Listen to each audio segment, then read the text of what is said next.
الله الرحمن الرحیم. به نام خداوند بزرگ و توانا. انشالله که کاملا خوب، صحتمند و سرحال باشین. درس ما بیاییم که درس خود آغاز کنیم و ببینیم که کدام درس است و کدام موضوع را ما شما امروز میخوانیم.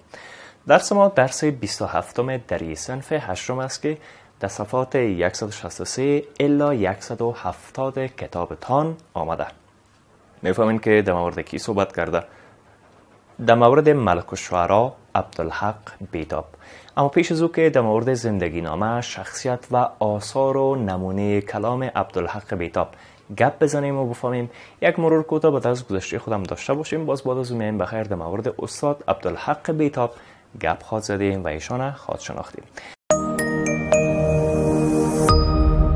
برای حمایت از ما چینل بیگم اکادمی را سابسکرایب کنید و سپس زنگوله را فشار دهید تا به تمام ویدیوهای درسی ما دسترسی داشته باشید و از آنها مستفید شوید.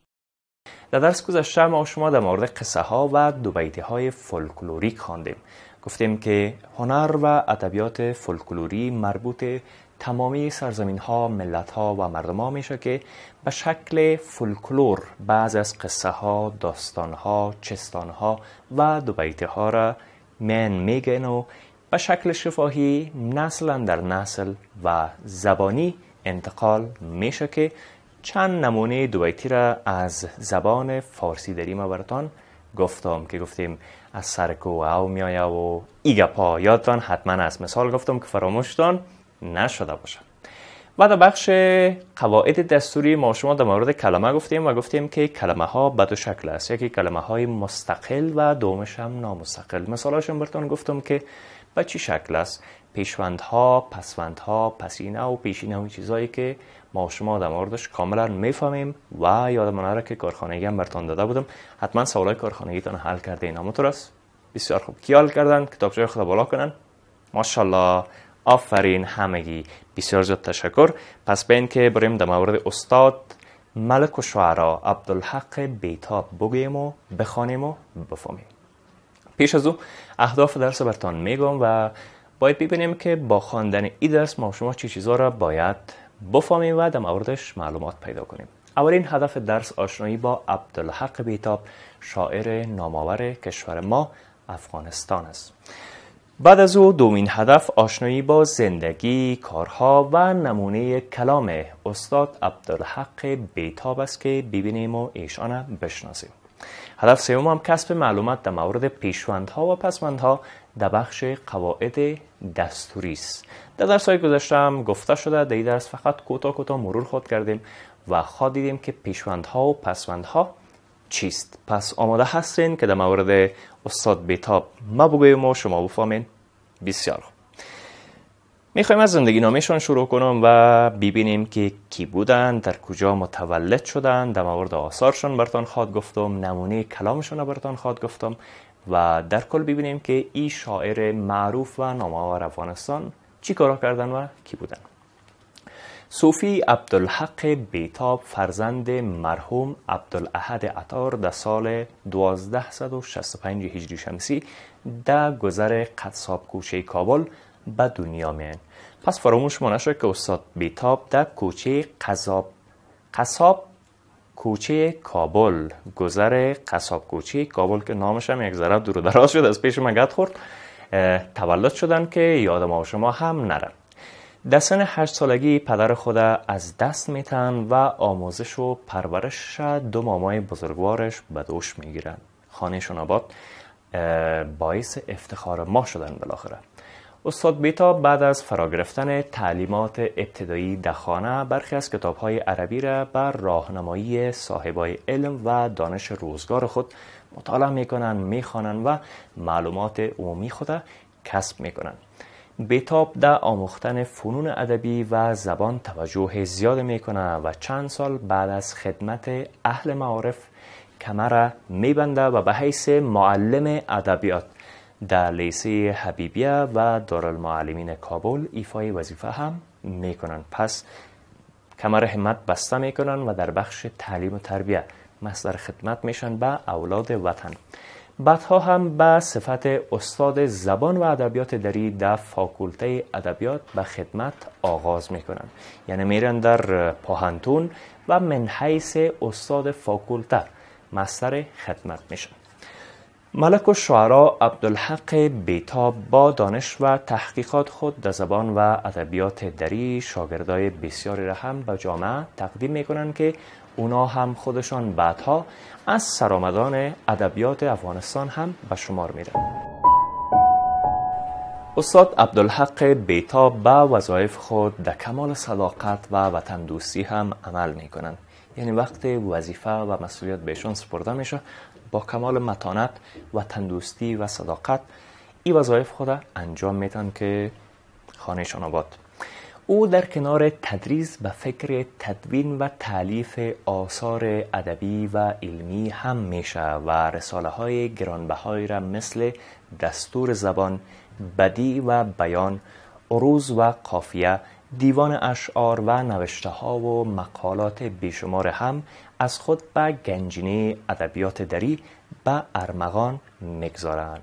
کارهای نیک میکنن که تا امروز هم به نام نیک یاد میشه و حتی از آثارشان استفاده میشه. قسمی که اکثر آثار به صورت کتابهای درسی در دوره‌های ثانوی مکتب و مراجع تحصیلات عالی هم مورد استفاده قرار میگیره. وقتی به طبع و نشر آثار میپردازند، بعد از او در سطح ثانوی مکاتب و حتی در سطح پاهنتون از این آثار استاد بیتاب به خوبی استفاده میکنن که تا امروز هم ازش استفاده میشه.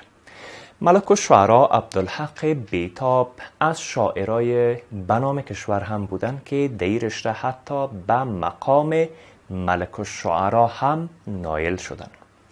دیوان اشعار بیتاب هم مشتمل بر غزلها، قصیده‌ها، رباعیات، مخمس‌ها و دیگر انواع شعر و نظم هم بوده. یعنی سبکای شعری مختلف می سراییدن و آثار بسیار زیاد خوبه از استاد عبدالحق بیتاب به جا مانده که تا امروز ازش استفاده میشه. ملک الشعرا عبدالحق بیتاب کمال شاعری خود مرهون توجه خاص ملک الشعرا قاری عبدالله میدانه. قسمی که به تکرار از زبانش شنیده شده که میگفتن اگر قاری نمی بود بیتاب نبود. پس خود مدیون استاد خود ملک الشعرا قاری عبدالله میدانند. استاد عبدالحق بیتاب به صورت رسمی لقب ملک الشعرایی را به دست میارن و در زندگی پربار خود همیشه مورد احترام ادب دوستا هم بودن و قرار میگیرن. ملک الشعرا عبدالحق بیتاب مثل بسیاری از دانشمندای ما با تلخی عمر خود در تنگ دستی و فقر اما با سربلندی در کلبه محقر سپری میکنند. سرانجام هم بالاخره در سال 1347 هجری شمسی دقیق بگویم که اشتباه نشه، ایشان بالاخره در سال 1347 هجری شمسی وفات میکنند. انا لله و انا الیه راجعون. و بالاخره در شهدای صالحین هم به خاک سپرده میشه. اگر شما شهدای صالحین رفته باشین، اگر نرفتین یک بار برین، حتما مقبره و خاک استاد بیتاب اونجا میبینین و یک زیارت کنین، دعا کنین که ثوابش به ایشان هم برسه. استاد بیتاب با او که امروز حیات نداره اما همیشه مورد احترام تمام جامعه ادبی کشور هم بوده که از کتابها و آثارشان جویندگان راه ادب به صورت بسیار زیاد وسیع و گسترده استفاده هم میکنند. به خاطر چی؟ به خاطر که سبک شیریشان، نوشته هایشان و در کل آثاری که از اونا به جای مانده مورد استفاده اهل هنر و ادب است که تا امروز از آثارشان به خوبی استفاده میشه. اما بیایم از نمونه کلام استاد بیتاب براتان یکی دو نمونه میگم که انشالله مبتونم به درستی این نمونه ها را افاده کنم و بخوانم. دست افتاده هر آن کس که نگیرد امروز، روز آید که ز افسوس زند دست به هم. شرف ها را نسزد صحبت اشخاص رذیل، کم ز مس گشت چو آمیخت زر و جست به هم. یا یک نمونه کلام دیگه شون براتون بگویم که چقدر مقبول گفتن. گر بهار آید چنین گلگون سوار، می رود از کف عنان عندلیب. گر نشیند گلچنین با خار و خس، بد شود آخر گمان عندلیب. عاقبت بیتاب شد از فیض عشق، محرم راز نهان عندلیب. دو نمونه کلامشون که در کتابتانم آمده من براتان گفتم. اگر شما با عمق به گفته هایشان دقت کنین، استاد معمولا سبک شیری جذاب جالب داشتن که همیشه مورد توجه شعرا، نویسنده ها، ادبا و کسایی که در عرصه کار میکنن هم بوده. بسیار فهمیدین؟ چیز مشکل نماند، سوالم نماند. پیش بریم در بخش قواعد دستوری براتون بگویم. بسیار خوب. پس ببین که در بخش قواعد دستوری از پسینه و پیشینه بگویم. اما در بخش قواعد دستوری باید قسمی که پیشتر گفتم پسینه و پیشینه را بفهمیم. هرچند در درس‌های گذشته حتما یادتان مانده که ما شما گفتیم پسینه چیست و پیشینه چیست. اما در زبان دری فقط یک پسینه وجود داره که عبارت بود از آفرین، راه، که بعد از مفعول معرفه هم میآید.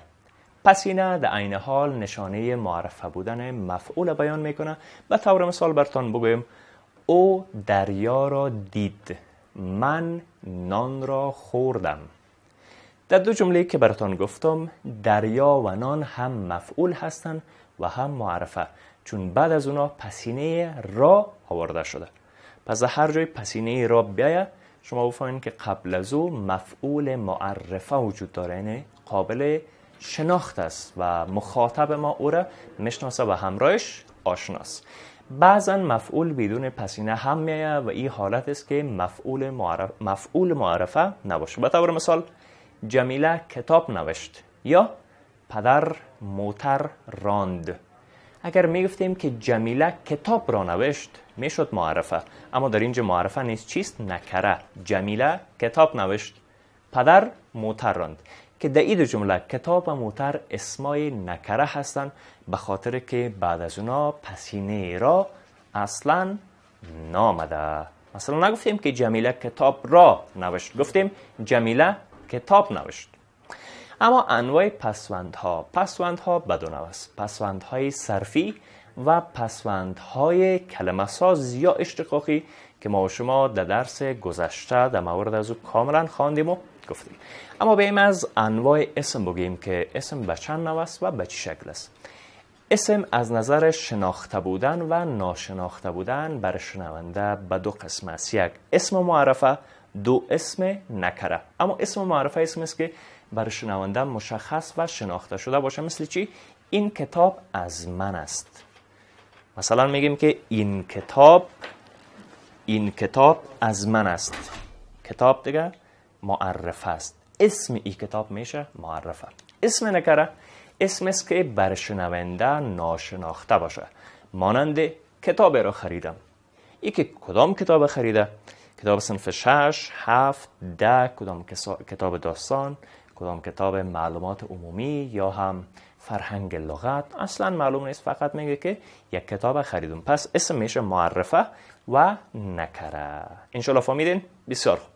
بیاین که درس خود جمع‌بندی کنیم و تمام کنیم. در درس فعلی خود ما و شما در مورد ملک الشعرا عبدالحق بیتاب زندگی نامه و آثارشان خواندیم و گفتیم. بعد از او هم در بخش قواعد دستوری پیشوندها و پسوندها را گفتیم که چی هستند، چون قبلا هم در موردش گفته بودیم. و بعد از او در مورد اسمهای معرفه و نکره گفتم که همچنان در درس‌های گذشته در موردش گپ زده بودیم. مثلا براتون پیشتر گفتم که خوب یاد بگیریم و بشناسیم. و بیاین در بخش کارخانگی شاید از بین درس بعض از سوالات ما پرسان کنم که در بین درس جواباش حتما گفتیم. شما هم اگر سوالاتتان حل میکنین، مراجعه میکنین به درس‌های کتاب و گپایی که من گفتم، جواباش را پیدا میکنین. نشون کنین. سوال اول: استاد عبدالحق بیتاب در کدام سال و در کجا متولد شد؟ شما میگین در فلان جای متولد شد. یک کوچه را در کابل براتون نام گرفته بودم و سالش هم میگن که در این سال متولد شده. سال دوم: آثار استاد بیتاب کدام هاست؟ بنویسید. آثارشون رو پیدا میکنین و نوشته میکنین. سال سوم: اسم معرفه و نکره چیست با مثال بیان کنید. اسم معرفه رو تعریف میکنین، نکره رو هم تعریف میکنین، برش مثال میگین و تمام. انشالله که درس به خوبی یاد گرفته باشین. درس ما تمام شد و بیاین که خداحافظی کنیم تا که بازم همدیگه رو میبینیم. دستبوس پدر مادرتان باشین، مرا هم دعا کنین. خداوند یار و نگهدار. قبل از آغاز درس بعدی وقفه کوتاه میگیریم.